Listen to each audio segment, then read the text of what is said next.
I get DMs, I get comments every single day from people who want to transition back to eating animal protein but don't know how to do it. Really? Hey, this is Ryan of Happy Healthy Vegan. So hopefully you saw my video from a couple years back when I responded to Rawvana when she was quitting vegan. She made a video describing her vegan journey, particularly one of fasting and raw fruitarianism, and how some health problems arose during those years.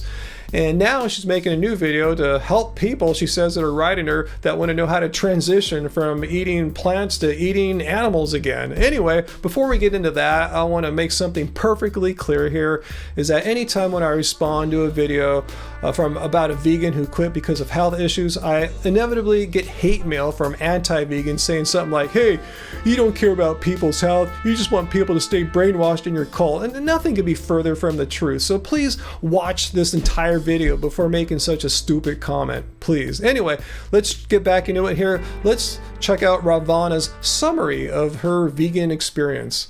I followed a 100% plant-based diet, vegan diet, for a little over 6 years. So already a few things need to be mentioned here. Yeah, she said she followed a 100% plant-based vegan diet for all those years. And while that may very well be true, what she's not revealing here for her audience is that she wasn't just following a regular, standard, everyday, balanced, sensible vegan diet. No, she was on a very rare, extreme, restrictive version of a vegan diet, a raw or fruitarian vegan diet, which is not a normal vegan diet, giving up all cooked food for 4+ years. Nowhere in the definition of veganism does it say you have to give up all cooked food. Furthermore, she was doing other extreme restrictive practices, such as water fasting for extended periods of time. A year into my journey, I decided to do a 25-day water fast. And I felt like I resetted my whole body. I just felt amazing. And it wasn't until some very close friends of mine who had been vegan for over 8 years told me about their experience of incorporating animal protein back into their diet and how good they were feeling. Yes, I know who these friends of hers are, and they were also those who were following long-term, like she was, raw vegan and fruitarian diets. And as we'll see, those diets typically lead to a certain kind of malnutrition, not getting enough calories, not getting enough nutrients, what leads to health problems. And it's no mystery, if you're malnourished and you finally get enough calories and enough fats in your diet, you're going to feel better. And here's vegan medical doctor Garth Davis explaining this very phenomenon. I mean, what really surprises me is when people go to a vegan diet and then they still are portion controlling. They're hardly getting any calories and they feel like crap and they don't know why they feel like crap. Then they take a bite of meat, which is loaded with calories and loaded with fat, and they get some of this fat back and they feel great. And oh my God, veganism killed me. Veganism didn't kill you. Your bad diet killed you. It's just so, I don't know, blatantly obvious to me. Now, the science behind whether a plant-based diet is going to kill you is just, I mean, it's just preposterous to even suggest that it would. Yes, I agree 100%. It's the bad dietary and lifestyle choices a vegan makes on their own that creates these conditions that, let's listen to Rawvana. Here are the symptoms, the health issues she had as a vegan. Really, really, really bad bloating. Anything I ate would make me bloat. I eventually found out that I had SIBO. I also had some hormonal issues. I had irregular periods. It's actually worse than that. She said she actually stopped having her period. But she kind of makes it sound like here, and correct me if I'm wrong, does it kind of sound like she lost her period because she was a vegan, like vegan diet somehow caused you to lose your period? And that's just simply not the case. In fact, she admitted as much a couple years back ago when she talked about how it was actually her water fast, not being a vegan, that caused her period to stop. But one thing that did happen after my water fast was that I lost my period. By this time, talking to other people who were in the movement, they're like, no, it's normal, it's okay. So far from a vegan diet causing her to lose her period, it was from her choices to eat only raw food and to not eat any food for a few weeks there.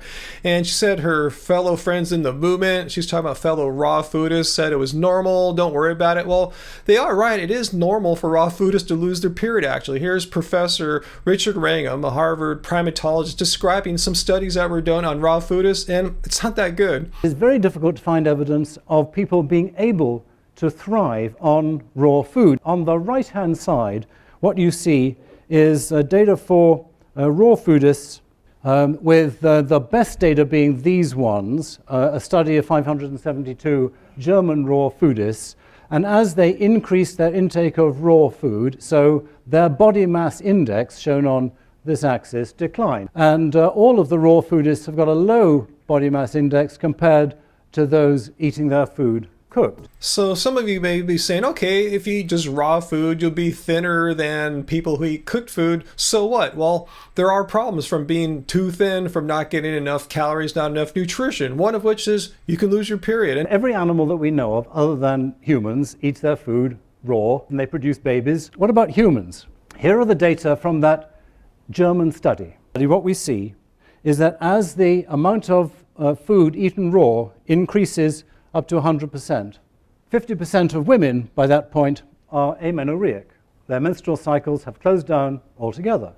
This appears to be because they are short of energy. And another thing, this is more aesthetic, is that my hair was so thin, my hair was falling out, it wasn't growing. Is losing one's hair a result of being vegan? Well, apparently not. I'm 53 years old and I still am doing pretty well. But anyway, back to Rawvana here. Once again, her hair loss can be attributed to simply not eating enough, not getting enough calories, not having enough bodily energy. The doctors would mention a lot, like, if you gain weight, a lot of the things that you have are gonna get better. So then I started to eat more fats and added some cooked food. And within 2 months, I got my period. Yeah, no surprise. Follow your doctor's advice, eat more food, get nutrition, and a lot of these health problems start fixing themselves because they're directly related to this extreme restrictive form of dieting where you're not getting enough calories. Anyway, let's move on to some of her story here about how she transitioned back to eating meat and her reasons for it. I started with collagen, and then I started with bone broth, incorporate eggs. And then a couple of weeks later, I incorporated fish. As I had been learning about the omega-3s, I had been learning about the benefits for our brain, for our health, the healthy fats. First of all, bone broth, like, how gross is that? But let's talk about her reasons here for why she needs to eat fish for her brain, for the omega-3s. That sounds almost like the exact same thing that Miley Cyrus said about why she had to quit being vegan. I like looking at my brain and going, okay, listen, like someone cut my brakes, right, on my brain, and I have to take all the things, omega. I was vegan for a very long time, and I've had to introduce fish and omegas into my life because my brain wasn't functioning properly. Just hearing this over and over again is so frustrating. It makes your unknowing viewer, non-vegan viewer, think that you need to eat fish to get omega-3 fatty acids for your brain, and that's just completely untrue. You can have ground flax seeds, and how do the fish even have omega-3s anyway? It's not like they're powerhouses that produce omega-3 fatty acids. Fish eat algae, and humans can eat algae too. In fact, if you're vegan, it's just completely unimaginable that you'd want to kill and eat the middleman, the fish, to get the algae. Just eat the same algae that fish are eating. And I'm not just making this stuff up. You can take a product here like I love this product here from 03 Smoothies. It's got DHA, not just ALA, but DHA found from algae. And honestly, at this point, I already knew that I had SIBO, and I was starting to follow a SIBO diet. So a SIBO diet basically consisted of animal protein, of veggies, fats, no grains, no fruit, nothing sugary. Again, some misinformation here. Rawvana is making it sound like that if you follow a SIBO diet, you must have animal protein. That was the first food she mentioned there. And I'll defer here to someone much more knowledgeable than I am about SIBO, Goji Man, and he'll show you that you can completely follow a 100% vegan diet that is a SIBO diet. So whole grains are brown rice, buckwheat, maize, millet, oats and quinoa. Fruits you can eat bananas, blueberries, kiwi, limes, mandarins, oranges, papaya, pineapple, rhubarb and strawberries. Vegetables you can eat bean sprouts, bell peppers, carrots, choice some, eggplant, kale, tomatoes and zucchini. Nuts that you can eat are almonds, macadamia, peanuts, pecans, pine nuts and walnuts. The seeds that you can eat are linseeds, pumpkin seeds and sunflower seeds. And the condiments are basil, chili, ginger, mustard, pepper, salt, white rice vinegar and wasabi powder. You can also do the SCD diet like Rawvana was advised, which is very, very restrictive. But my main point here is that there are multiple options even as a vegan. So yes, you don't have to give up being vegan to follow SIBO diet. You don't have to give up being vegan if you want to get omega-3 fatty acids, even if you want DHA. And as we'll see here, Rawvana's kind of implying that you have to give up being vegan if you want vitamin B12. And then my second year, that's when I started to eat more beef because of the B12. Full disclosure, I'm not a medical doctor, obviously, but I do know that when medical doctors treat B12 deficient patients, doctors don't tell them, just eat more meat and you'll be cool. The doctors prescribe a B12 supplement.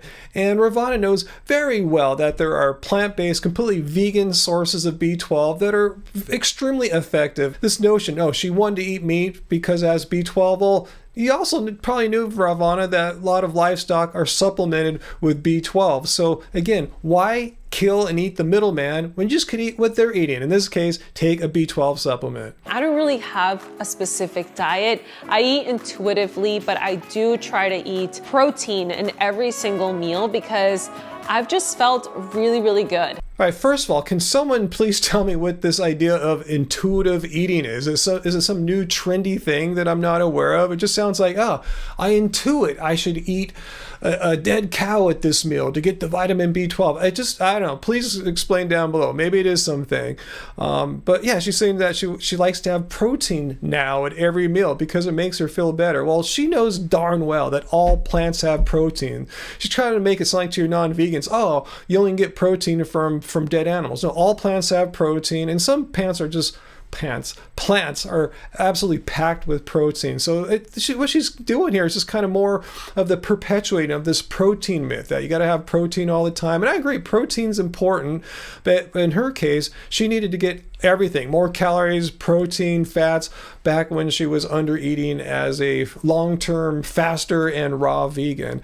So I want to end this video by saying I'm not trying to pick on Rawvana here. I've met her several times at many vegan events, and she's a nice person. I always thought she was a bit on the really thin side. I always thought, maybe she was under eating, particularly as a raw vegan, and it turns out it did cause health problems. So I'm glad for her. Rawvana, if you're watching, I'm really glad that you're doing well now.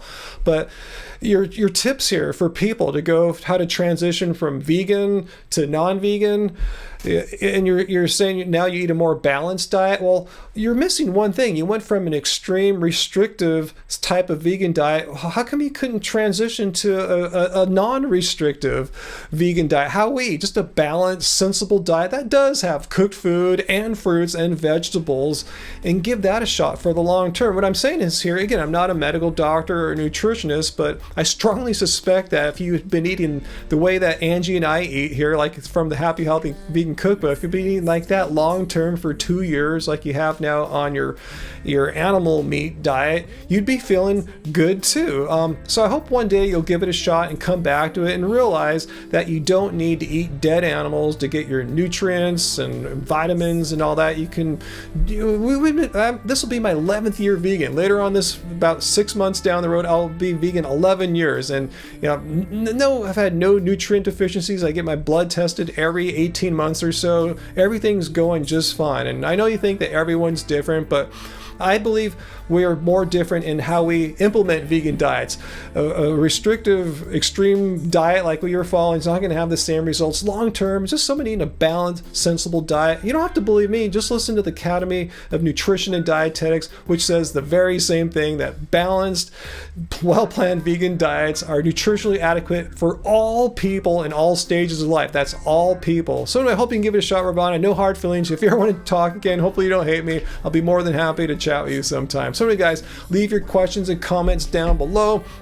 Let me know what you thought about these reasons why a person couldn't be vegan, if they make any sense to you. Anyway, just let me know your thoughts. Share this video, hit like. Until next time, let's keep it vegan. When does the pain